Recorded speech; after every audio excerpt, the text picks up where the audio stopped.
everybody, this is Peter Brown from the peterbrown.clinic.com. Today we're going to show you a basic summary of an iridology consultation that I've done recently with a lady called Claire Beecroft. Claire gave me permission to put this on YouTube for her benefit and just to give you guys an insight into what iridology can offer. So the first thing we'll start with is, obviously you can notice that Claire has blue eyes. Blue eyes are named lymphatics or lymphatic constitution. People with blue eyes tend to have a tendency to give rise to lymphatic issues and lymphatic stagnation. The lymphatic system, if you don't know, is a system that runs in parallel with your cardiovascular system. It doesn't have a pump, so therefore relies predominantly on muscular movement and on contractions. So once the lymphatic system starts to become stagnated, many symptoms can start to develop, including dry skin, edema, which is water retention, headaches, fatigue, swelling of the glands. One of the main symptoms that arises when lymphatic systems become congested is the tenderness of the glands around the neck, persistent colds and flu, just to name a few. Now obviously that's being pinpointed by the blue colour of their eyes, but in Claire's instance there are other markings, other indicators that reiterate the fact that Claire does indeed have issues with the lymphatic system. As you can see in both eyes, here where I'm indicating now, you can see white wisps like cloud-like formations starting to develop. There in Claire's right eye, and then you come across to the left eye, you'll see the wisp more prominent. So indeed, Claire's system is starting to become stagnant, and she would benefit from doing some work on her lymphatic system. Now, to treat issues with the lymphatic system, obviously exercise and movement are key. Vibration plates that you find in gymnasiums nowadays, trampolines and rebounding, and just general exercise. But more importantly, when people come to see me with stagnant lymphatic systems, one of the most prolific and beneficial things you can do is go and get yourself a lymphatic drainage massage. The herb cleavers is also used to treat issues with the lymphatic system, and it's extremely successful in helping to alleviate congestion. So moving on to some other points that I can see in Claire's eyes is that particularly in the left eye you'll see some orange pigmentations.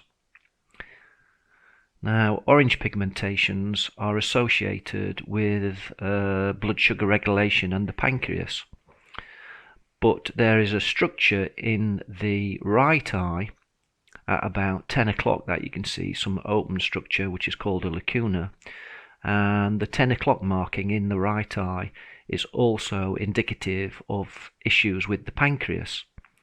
The pancreas markers are quite obvious when they appear in the eyes, particularly also when they are accompanied with some, as you can see, some orange pigmentation.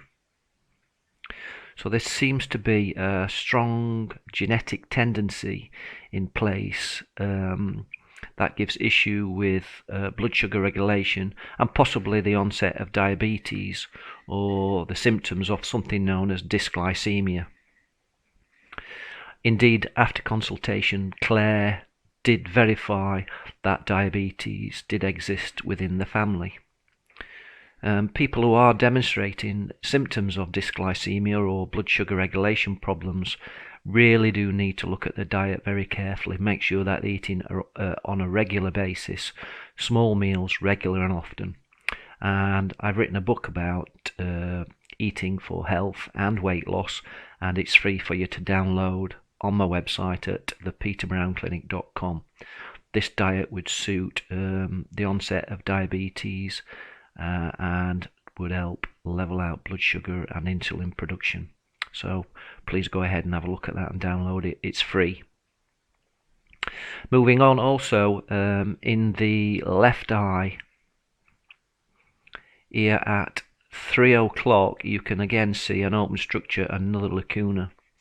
This is without doubt in the arch segment of the eye, which again gives rise for me to say that there is a strong genetic tendency for issues with the heart. And yet again, after consultation, Claire confirmed that this was the case. So what Iridology allows us to do is to lead a proactive lifestyle based on what genetic tendencies we can identify using the iris of the eye. Moving on yet again, in both eyes you'll notice that there are some dark rings around the outer circumference of the irises in both eyes. The area relates to the skin. In this case, it indicates that the skin is hypoactive, meaning that perspiration would be quite minimal. And Claire, in hot circumstances, in hot countries, needs to be careful, because people whose skins is hypoactive, which means Claire probably doesn't sweat very much, people whose skins are hypoactive and they don't sweat very much, they have a tendency to suffer from hyperthermia. So the body's not actually very good at regulating its own temperature, particularly when eye circumstances are at hand. So going on holiday to hot countries, etc., etc., body temperature regulation may become a problem. The skin is the largest elimination organ, so it's very important to support it at all times, particularly in these instances. So as a treatment plan, what I would recommend people do is look at doing some vigorous dry skin brushing on a regular basis, possibility of investigating and using far infrared saunas, general saunas if you're a member of a gym. Epsom salts bath would be absolutely fantastic, used on a regular basis. So that just gives us a basic overview of what we can see in Claire's eyes. Most things that I did discuss with Claire and I identify in their eyes were validated and were indeed seen to be an issue with Claire's current health. So that just concludes the initial findings. I hope you find it interesting, and possibly I'll put one or two more iridology consultation videos for you to have a look at. Bye.